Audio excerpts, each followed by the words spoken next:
Hello friends, कैसे हो? I hope सब अच्छे होंगे, मस्त होंगे। सभी को गुड मॉर्निंग, सुप्रभात।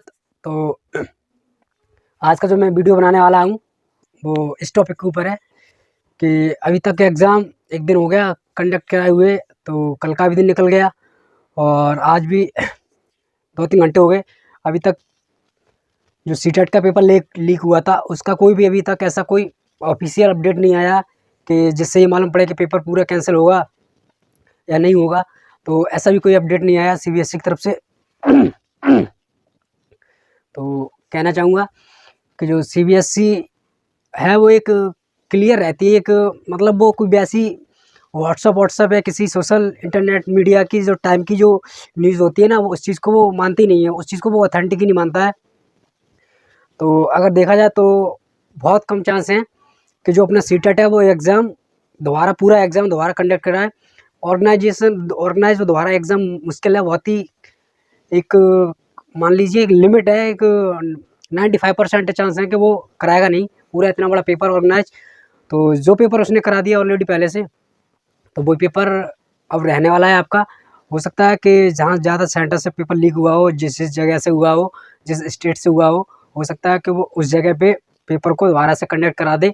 लेकिन अगर ये सोच रहे हो आप लोग कि पूरा का पूरा पेपर कैंसिल करा दिया जाए, तो सीटेट ऐसा बिल्कुल मूड में है नहीं।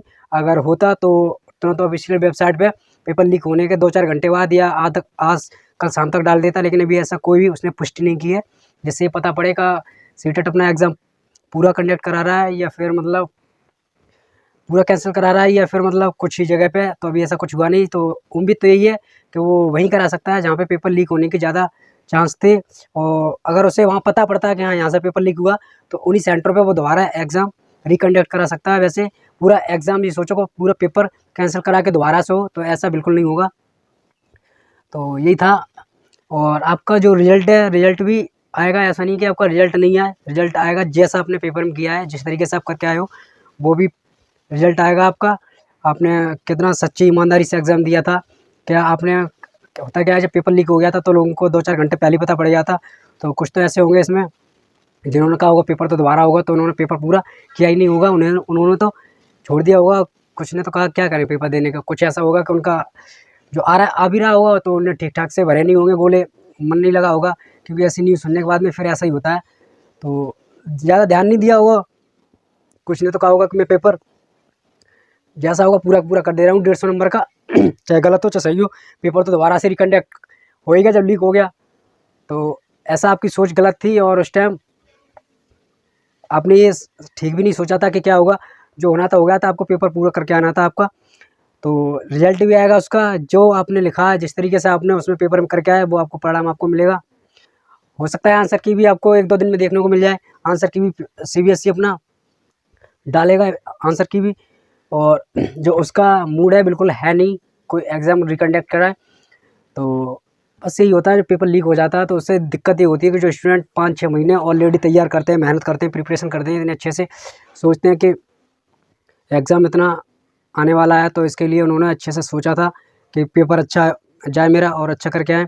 लेकिन जब ऐसी घटनाएँ सामने होके आती हैं सामने, तो उन्हें बड़ा दुःख होता है, बहुत तकलीफ़ होती है वो स्टूडेंटों को कि पता नहीं मेरे साथ ऐसा क्यों होने वाला था। तो यही बस हम आपसे कहना चाहेंगे कि जो होना था वो तो हो गया, और जिन्होंने अपना ईमानदारी से एग्ज़ाम दिया था तो उनका तो रिज़ल्ट ठीक अच्छा ही आएगा। और जिन्होंने ये सोच के दिया था कि पेपर लीक हो गया तो अब हमें करना नहीं है, पेपर दोबारा से होगा, या मतलब कुछ लोगों ने कहा होगा कि कुछ भी कर दो अब तो क्या, जैसा भी है वैसा कर दो। तो आपने जैसा किया वैसा आपको परिणाम मिलेगा, वैसा रिज़ल्ट आएगा, इसमें कोई दोहराए नहीं है। लेकिन जो समस्या ये होती है कि लोग इतना मेहनत करके जाते हैं, इतना टाइम लगा के जाते हैं, सेंटर तक पहुँचते हैं और सेंटर पहुँचने के बाद भी पहला एग्ज़ाम भी दे लेते हैं। कुछ लोग को ये पता होता है कि पेपर लीक हो गया, उन्हें पहले पता पड़ जाता है, जिन्हें नहीं पता पड़ा होता तो उन लोगों को तो पेपर ठीक-ठाक हो जाता है, बाद में पता पड़ता है कि पेपर लीक हो गया, लेकिन वो भी दुखी रहते हैं। तो अगर देखा जाए तो कुछ स्टेट में तो पेपर ठीक-ठाक फेयर तरीके से हुआ था, लेकिन कुछ स्टेट हैं जहाँ ये पेपर वायरल हुआ है।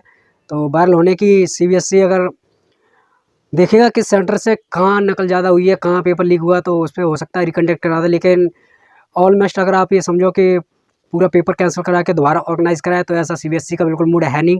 वो जो पेपर वो हो गया था उसी को रखा। ज़्यादातर यही देखा गया, क्योंकि ऑनलाइन में भी ऐसा हुआ था कि पेपर लीक हुआ था, तो उसने उसी जगह पर कंडक्ट कराया था जहाँ पे पेपर लीक हुआ था।